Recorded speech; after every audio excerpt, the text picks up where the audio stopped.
El tejido óseo es uno de los tejidos conectivos especializados dentro de todos los que teníamos. No, a no olvidarse siempre de la clasificación del tejido conectivo. Lo clasificábamos en función de su matriz extracelular, y de las características que tenía esta.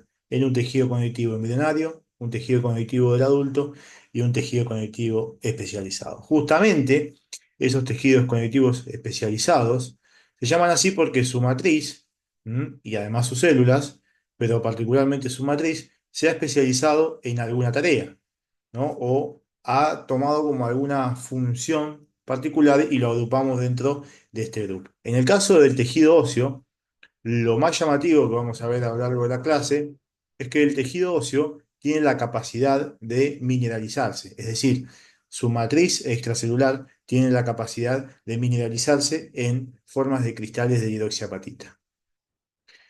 Primero que nada, a no olvidarse que obviamente el tejido óseo como tejido conectivo especializado en sí, se encarga de formar los huesos. ¿Bien? Pero los huesos no son solamente tejido óseo. Los huesos son órganos. Y acá nos retomamos un poco a la definición de un órgano. ¿Cuál es la definición de un órgano? Bueno, un órgano era un conjunto de tejidos que se organizaban para formar una estructura, una unidad, ¿bien? Que tenía una función particular, ¿no? Si yo junto tejido epitelial, tejido conectivo, tejido muscular, ¿bien? Y formo tal vez tejido nervioso y formo una parte del tubo digestivo. Si yo podría desarmar como si fuera un un rompecabezas, el tubo digestivo vería que está formado por los tejidos básicos. El hueso pasa exactamente lo mismo. Si yo lo analizo en detalle, el hueso es un órgano. No está formado solamente por tejido conectivo de tipo óseo, sino que también hay sangre, hay médula ósea, que son también tejidos conectivos especializados, hay tejido cartilaginoso, específicamente cartílago articular, es decir, hay un conjunto de tejidos que están formando al órgano en sí. Vale la pena mencionar un poquito siempre la clasificación de los huesos, pero principalmente con un enfoque en la relevancia que tiene para la histología. Los huesos se clasifican en función de su morfología. Principalmente tenemos cuatro tipos: los huesos largos, los huesos cortos, los huesos planos y los huesos irregulares. Los huesos largos son aquellos en donde predomina el alto, ¿bien? Sobre el ancho y el espesor, y además de eso, tienen una característica muy importante que es, digamos, la primera que hay que mencionar, o una de las primeras que hay que mencionar a la hora de dar examen, ¿no? Que tiene la cavidad medular. Es decir, yo hago un corte transversal de un hueso largo, tiene adentro cavidad medular que aloja a la médula ósea. Bien, eso es muy importante.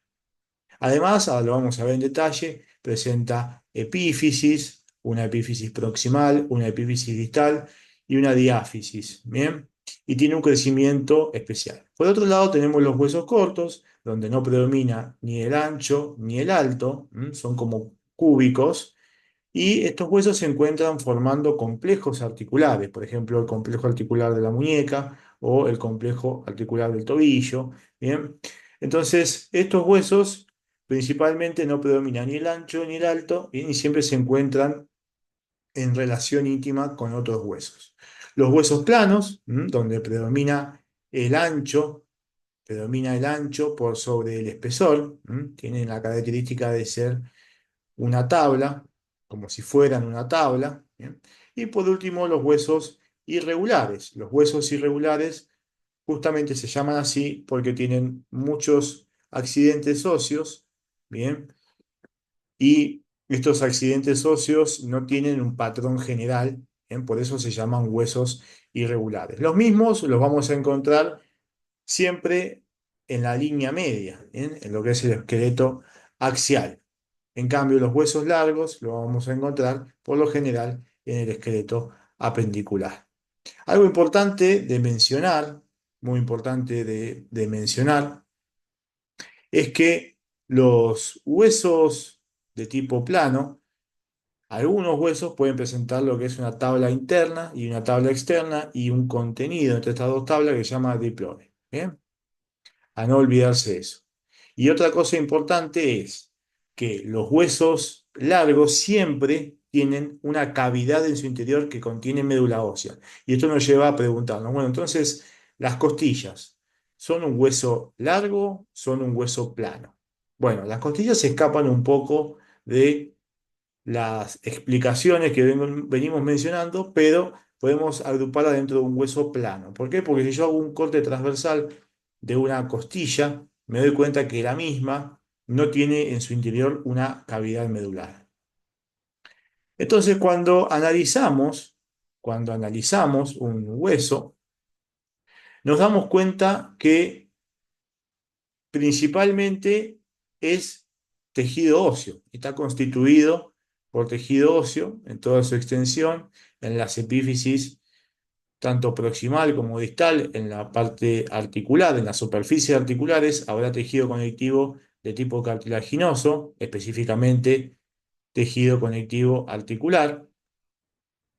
También habrá sangre y médula ósea en su interior, que a su vez vamos a ver más adelante que puede ser médula ósea amarilla o médula ósea roja, y habrá tejido conectivo del adulto, bien, principalmente tejido conectivo denso no modelado, recubriendo a todo el hueso, que vendría a ser tanto el periósteo como el endoósteo. El periósteo es tejido conectivo colágeno denso no modelado que recubre a todo el hueso en su extensión, menos a las superficies articulares. Y el endoósteo es tejido conectivo colágeno denso no modelado que recubre a, todo a toda la cavidad medular. ¿Bien?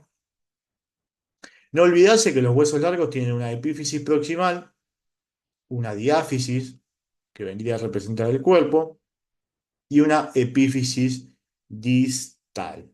Bien, entre la epífisis y la diáfisis se encuentra la metáfisis y es donde están alojados los discos de crecimiento, que son discos de tejido conectivo de tipo cartilaginoso. Entraremos más en detalle con eso ya al final de la clase en los procesos de formación del hueso. ¿Cómo se produce la irrigación del hueso? Esto también es importante, ¿bien? Porque es un tejido vivo. El hueso es un tejido vivo. No sé por qué a veces los alumnos tienden a confundirse y a pensar que los huesos son tejidos, digamos, no sé, que no tienen vida, que son algo inerte. No, no, los huesos son tejidos muy vivos, muy, muy metabólicamente activos, muy trabajadores y tienen una irrigación bastante particular. La irrigación de los huesos es centrífuga, ¿bien? Va desde adentro hacia afuera, como si fuera básicamente un secarropa, ¿bien? Entonces, ¿cómo se explica esta irrigación centrífuga? Bueno, principalmente los vasos sanguíneos arteriales ingresan por los forámenes, ¿m? Y una vez que ingresan adentro, desde el interior del hueso, comienzan a mandar ramas, ¿bien? Arteriales que salen de vuelta hacia afuera y van irrigando todo el hueso. Tanto lo que es el tejido óseo compacto como el tejido óseo esponjoso. Bien, ¿cuáles son las generalidades del tejido óseo? ¿Cómo arranco yo a hablar si un docente me pregunta sobre tejido óseo y me dice, habla de tejido óseo? Bueno, el tejido óseo es un tejido conectivo especializado. Siempre está bueno comenzar así, que dentro del tejido está constituido por un conjunto de células y una matriz extracelular.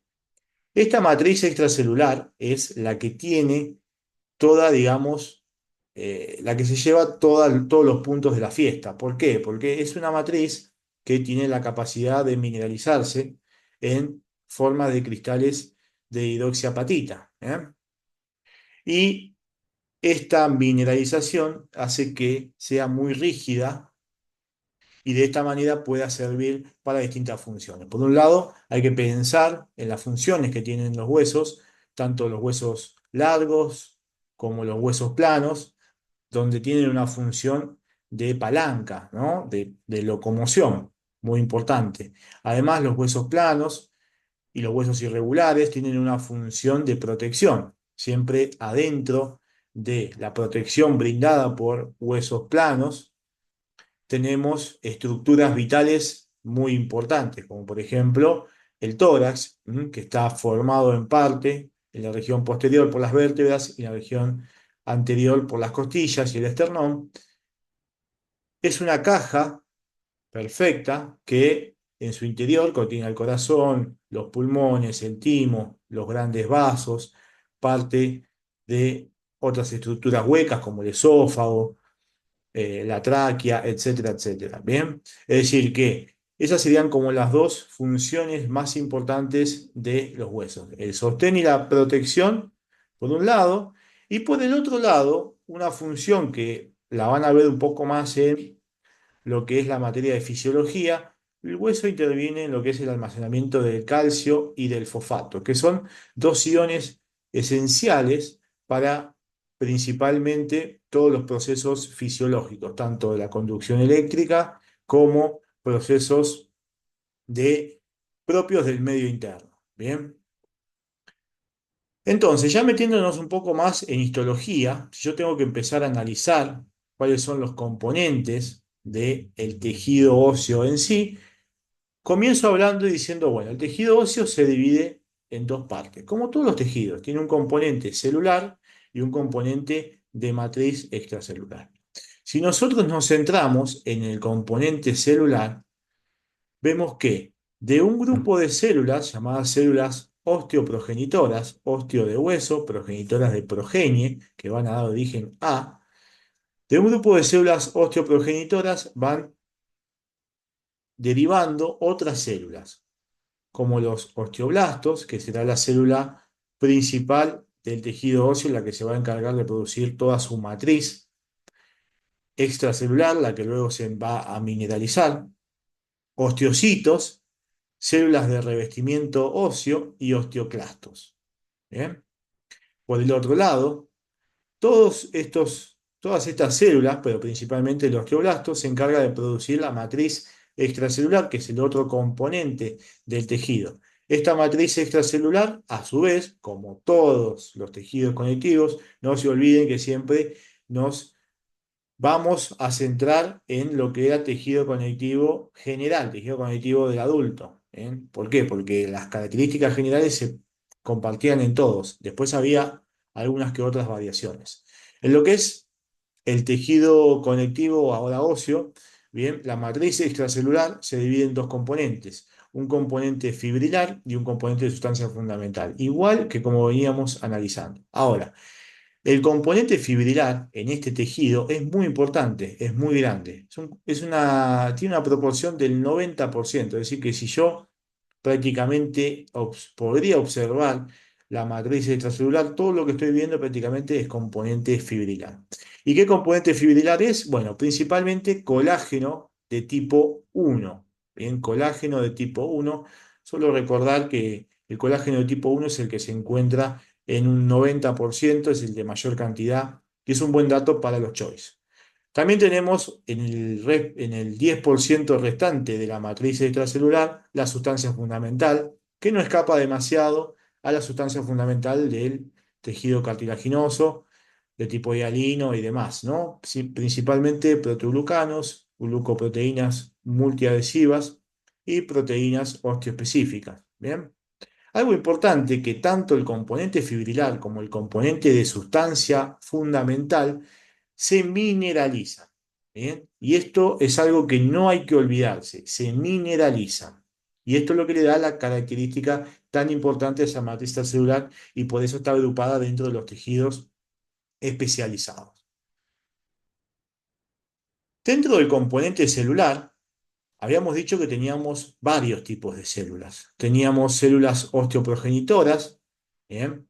Teníamos osteoblastos, osteocitos, células de revestimiento óseo y osteoclastos. Guarda con el trabalengua, osteoblasto, osteoclasto, porque se suelen confundir bastante en los exámenes y es un error de no de mal gusto, digamos, porque son dos células totalmente diferentes y tienen funciones diferentes.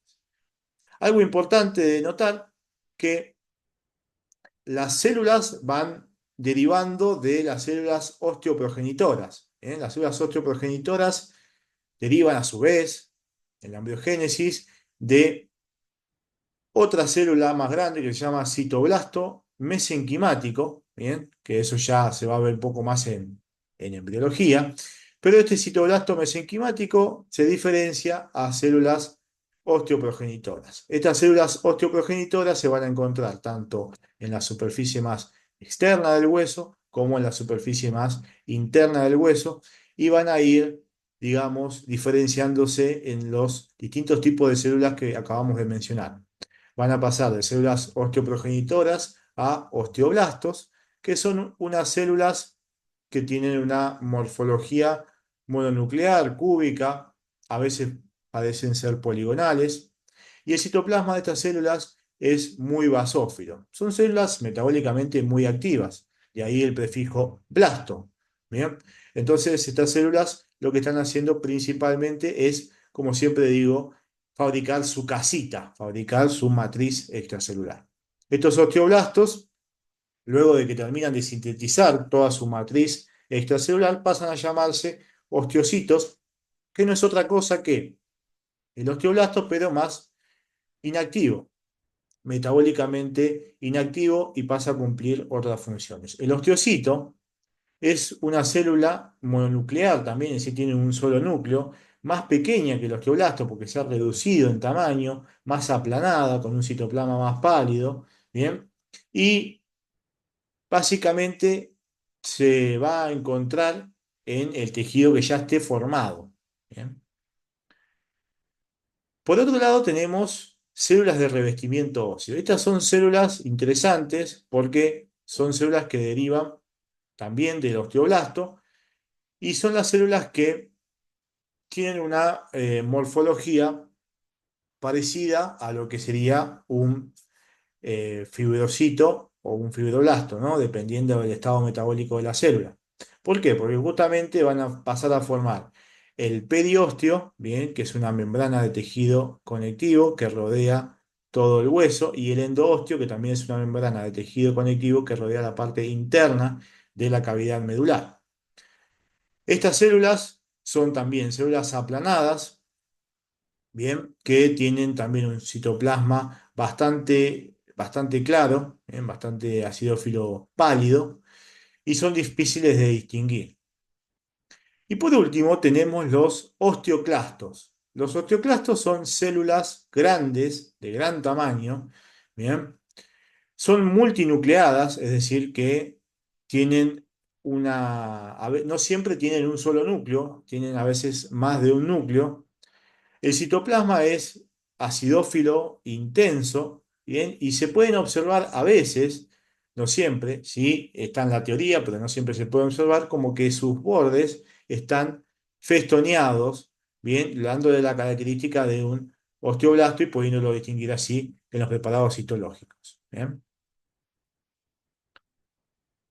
¿Qué papel cumplen cada una de las células en un hueso ya formado? ¿Dónde yo podría encontrar a cada una de estas células? Bien, no olvidarse que partimos del osteoblasto, que es una célula grande, basófila, bien metabólicamente activa, núcleo central. Este osteoblasto es el que se va a encargar de formar la matriz ósea. ¿Bien? Esta matriz ósea del osteoblasto va a empezar a quedar embebida. ¿Bien? La célula va a empezar a quedar embebida en esa matriz porque lo empieza a producir y empieza de a poco a llenarse de ella y a introducirse más adentro del hueso y ahí ya va a pasar a llamarse obviamente osteocito. Las células osteoprogenitoras van a encontrarse también en la profundidad, ¿bien? Y el osteoclasto también van a encontrarse ya desde la parte interna del hueso, de la cavidad medular. Bien, ya que hablamos y presentamos al tejido, cómo es su composición celular, un poco cómo es su composición de matriz extracelular, su parte fibrilar, su parte de sustancia fundamental y demás, Una vez que lo presentamos, vamos a hablar un poco de los tipos de tejido óseo que tenemos, ¿bien? O mejor dicho, los tipos de hueso que se pueden formar a partir de estos tejidos. Y se distinguen dos tipos, un hueso inmaduro y un hueso maduro, ¿bien? El hueso maduro, a su vez, lo dividimos en dos grandes grupos, que es el hueso compacto y el hueso esponjoso. Principalmente, el hueso inmaduro es como se observa aquí en la imagen. Es un hueso que tiene una gran celularidad, pero las mismas están muy desordenadas y están empezando de a poco a formar sus sistemas. ¿Eh? Estos sistemas ostionales muy importantes y característicos ya del hueso maduro. Están muy vascularizados, ¿eh? Y muy metabólicamente muy activos. Por otro lado tenemos el hueso maduro, que ya podemos observar como las ostionas, que son las unidades, si se quiere, estructurales del hueso, ya están formadas con su clásico conducto de Havers, ¿bien? Y sus laminillas concéntricas. Y algo importante a denotar es que siempre entre las ostionas voy a tener a los osteoclastos que van a tener una función principalmente de resorción ósea, es decir, como de remodelamiento, de resolver tejido óseo para poderlo, digamos, reacomodar por un lado, intervenir en procesos patológicos por otro lado, poder soltar un poco de fósforo y calcio a la sangre cuando se requiere y demás. Sí, tienen varias funciones estas células osteoclásticas. Y ya por último, dentro del hueso maduro, tenemos el esponjoso, que el esponjoso se describe como un tejido óseo que tiene las mismas características, pero es como si estaría lleno de orificios, ¿bien? Como si lo hubieran agarrado con una ametralladora y lo hubieran ametrallado. ¿M? Entre estos orificios, estos espacios que se quedan entre los sistemas ostionales, se encuentra siempre médula ósea aquí alojada. Entonces acá presentamos ya imágenes histológicas reales de lo que son, por un lado, el tejido óseo inmaduro y por otro lado, el tejido óseo maduro. Y es bastante intuitivo ya de una darse cuenta cuál es el inmaduro y cuál es el maduro. El tejido óseo inmaduro es este que se observa aquí en la imagen de la izquierda, donde podemos ver las ostionas que se están comenzando a formar de a poco, ¿bien? Pero no vemos una cavidad en sí central y no vemos todo el sistema de laminillas concéntricas como si fueran una espiral mata mosquito. ¿Eh? Por otro lado, tenemos el tejido óseo maduro, donde ya vemos la ostiona formada. ¿Bien? Vemos el conducto de Havers, luz central, por donde transcurre el paquete básculo nervioso, tanto arteria, vena y nervio, y vemos cómo alrededor de este conducto central se van situando los osteocitos, ¿bien? Y formando las laminillas para darle estructura al hueso. Vamos a tener distintos tipos de laminilla, ahora lo vamos a analizar bien en detalle. Y algo importante es que esta organización así en espiral mata mosquito la voy a poder observar siempre bien, bien preciso en el tejido óseo del adulto, tejido óseo, perdón, maduro, pero compacto. ¿Bien? Observen que si yo realizo una técnica de hematoxilina y eosina a nivel del tejido óseo, yo básicamente lo que voy a ver es una acidofilia bastante intensa, ¿no? ¿Por qué? Porque habíamos dicho que su composición, cuando hablábamos de la matriz extracelular, era en un 90% fibrilar, fibras colágenos tipo 1. Entonces, obviamente, va a ser muy acidófila, va a tener una afinidad muy grande por los colorantes de tipo ácido. ¿Bien? Ahora, si yo de un hueso, por ejemplo, un hueso largo, ¿no? Tomara un trocito de este hueso y haría un agrandamiento, un lupaje. Podría ver que ese hueso compacto, que está ubicado en la parte más periférica, Está formado principalmente por un conjunto de unidades estructurales. Estas unidades estructurales se llaman ostionas. Estas ostionas básicamente son un conducto o un foramen central, ¿bien? Que se llama conducto de Haber. Importante que sepan el nombre propio, ¿bien? Sería este que está acá, este. Conducto de Haber, ¿bien? Que por ese conducto viajan arterias, venas y nervios que van a vascularizar a este órgano tan activo. Y concéntricamente a este conducto de Haber se ubican los osteocitos, ¿bien? De manera circunferencial, formando las laminillas, que estas laminillas son principalmente laminillas de colágeno tipo 1, que a su vez se va todo a mineralizar después, ¿no? Tenemos dos tipos de laminillas. Tenemos lo que son las laminillas circunferenciales, las que están rodeando al conducto de Haber, como se pueden ver en este preparado, y después tenemos las laminillas intersticiales. Bien, las laminillas intersticiales son las que se encuentran ubicadas en el intersticio entre dos unidades funcionales, unidades estructurales, mejor dicho, no funcionales. Bien, entonces, laminillas intersticiales, también de colágeno, laminillas circunferenciales.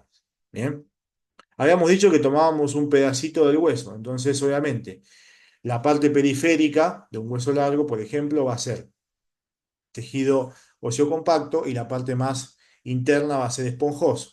Entonces, es justamente lo que estamos observando acá. Acá veríamos la misma organización del tejido óseo, ¿bien? La misma organización, pero obviamente es como si el esponjoso lo hubieran agarrado con una ametralladora y lo llenaron de cavidades en su interior.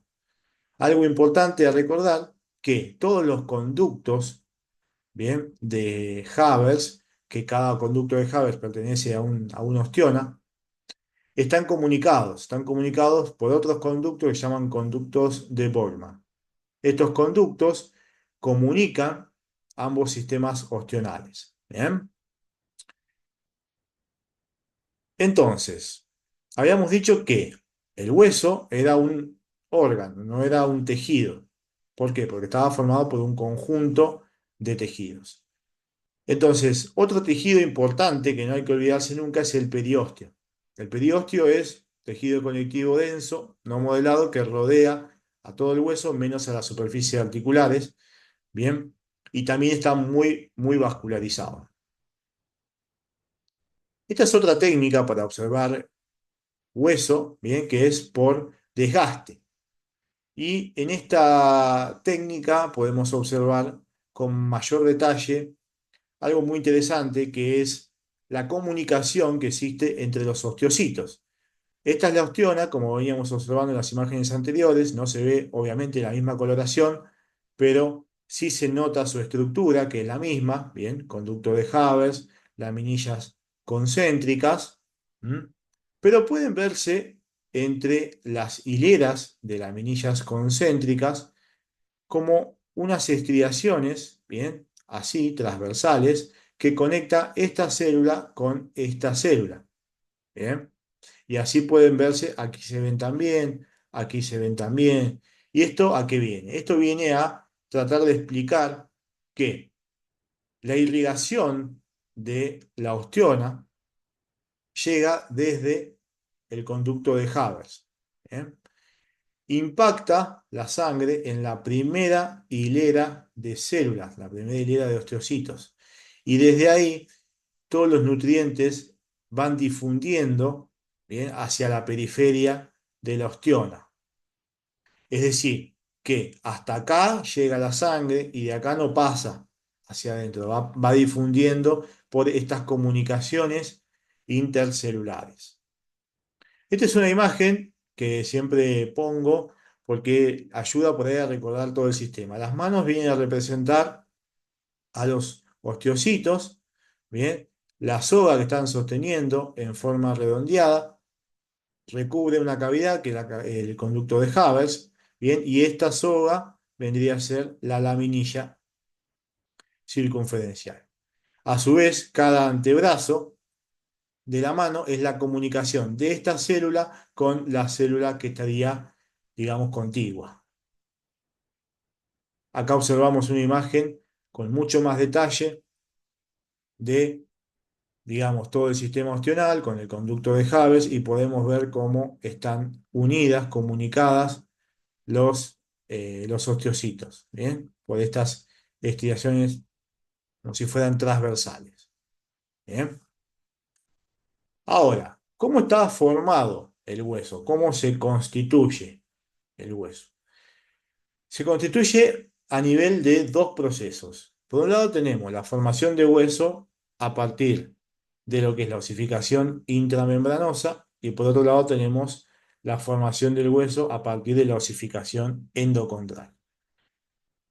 Cada tipo de osificación, tanto osificación intramembranosa como osificación endocondral, van a dar como resultado final un hueso, pero no son dos procesos que realicen todos los huesos en sí. Principalmente la osificación intramembranosa va a formar los huesos planos del cráneo, la cara, la mandíbula, las clavículas, por ejemplo. La osificación endocondral se encargará de formar las extremidades, todos los que son los huesos del esqueleto apendicular y partes del esqueleto axial, ¿bien? Partes que se encargan principalmente de soportar peso. El esqueleto axial siempre recordemos que es el esqueleto que se encuentra ubicado en la línea media, ¿bien? Que son todos huesos impares e irregulares, comienza desde, digamos, el atlas, el axis, todas las vértebras, bien, el sacro y demás. Ya sea que estemos hablando de osificación intramembranosa o osificación endocondral, los dos procesos de osificación, de formación ósea, comienzan igual, pero después cambian a distintos procesos. ¿Bien? Vamos a arrancar explicando el proceso de osificación intramembranosa. El proceso de osificación intramembranosa comienza con la acumulación de un grupo de células mesenquimatosas que se va a llamar centro primario de osificación. Ese va a ser el nombre que va a tomar esta acumulación de células mesenquimatosas. Este centro primario de osificación va a hacer un viraje celular, va a diferenciarse de células osteoprogenitoras. Y estas células osteoprogenitoras van a expresar un factor de transcripción que se llama CBFA1. El nombre no es tan importante, lo que sí es importante es que las células osteoprogenitoras, una vez que se forman en cúmulos, expresan este factor que se llama CBFA1 y este factor de transcripción hace que las células se diferencien a osteoblastos. ¿Bien? Y como ya venimos mencionando a lo largo de la clase, los osteoblastos son las células que se van a encargar de sintetizar y de producir toda la matriz extracelular. ¿Bien? Estos osteoblastos comienzan a producir y a sintetizar toda esta matriz extracelular y básicamente ese sería el proceso de osificación intramembranosa. Por otro lado, tenemos el proceso de osificación endocondral. El proceso de osificación endocondral es un poco diferente que el intramembranoso, pero tiene sus similitudes. También parte de una acumulación de células mesenquimatosas, que se va a llamar centro primario de osificación, igual que la osificación intramembranosa, ¿bien? Pero básicamente es a partir de un molde de cartílago, ¿bien? Un molde de tejido conectivo cartilaginoso de tipo hialino, eso es importante, ¿bien? Donde a partir de este molde van a empezar a pasar distintos procesos, como la formación de un collarete óseo, la presencia de mineralización del tejido cartilaginoso, la entrada de vasos sanguíneos con células madre y la osificación de todos los huesos largos. No olvidarse que la osificación endocondral es un proceso que se llama justamente endocondral. ¿Por qué? Porque parte de un cartílago, de ahí la palabra condral, y endo de adentro. Es como que yo formo un hueso a partir de un molde de tejido cartilaginoso de tipo hialino. Bien. Si analizamos un poco más en detalle la osificación endocondral, vemos que, como estábamos mencionando, partimos básicamente de un molde de cartílago hialino, tiene la misma forma del hueso, como un huesito pequeñito, pero de cartílago hialino. Ese hueso se osifica, forma un collarete óseo en la región de la diáfisis, que es una dependencia de esa osificación del pericondrio. El pericondrio era la capa de tejido conectivo colágeno denso no modelado que rodeaba al tejido cartilaginoso de tipo hialino. Este pericondrio hace un cambio celular, las células, los condroblastos pasan a llamarse osteoblastos y se osifica bien todo el cuerpo, la región externa del cuerpo de este molde de cartílago. Obviamente, esta osificación genera un problema. Básicamente, esta osificación genera que no llegue la irrigación al hueso. Al no llegar la irrigación al hueso, esta irrigación no lo puede nutrir y las células de la parte media comienzan a morir. Bien. Una vez que comienzan a morir, se empieza a hacer una cavidad en el cuerpo del cartílago, ¿bien? Y a esta cavidad llegan células, ¿bien? Que son células para producir angiogénesis, ¿bien? Llegan estas células, producen vasos, estos vasos ingresan a la cavidad y con estos vasos ingresan principalmente células osteoprogenitoras, y es aquí donde se forma el centro primario de osificación. Estas células osteoprogenitoras llegan, se apoyan contra trabéculas remanentes que quedaron de tejido cartilaginoso de tipo hialino calcificado y se depositan ahí y comienzan a formar tejido óseo, ¿bien? Y comienza, digamos, a elongarse y a formarse el hueso. ¿Bien? Ahora, ¿cómo se produce el crecimiento? Ya hablamos de cómo se forma el hueso. El crecimiento del hueso se produce desde el nacimiento, ¿no? Hasta la edad adulta de la persona, que cada uno tendrá una edad distinta, tanto el hombre como la mujer. ¿Bien? Y es dependiente del remanente de cartílago epifisario que vaya quedando ya del hueso formado. ¿Bien? Se distinguen distintas capas, distintas zonas. Hay una zona de cartílago resolvido, que es la zona de cartílago que está, digamos, conservado. Después viene una zona de proliferación, donde acá los condrocitos se van agrupando de manera apiladita, como si fueran pilas de monedas.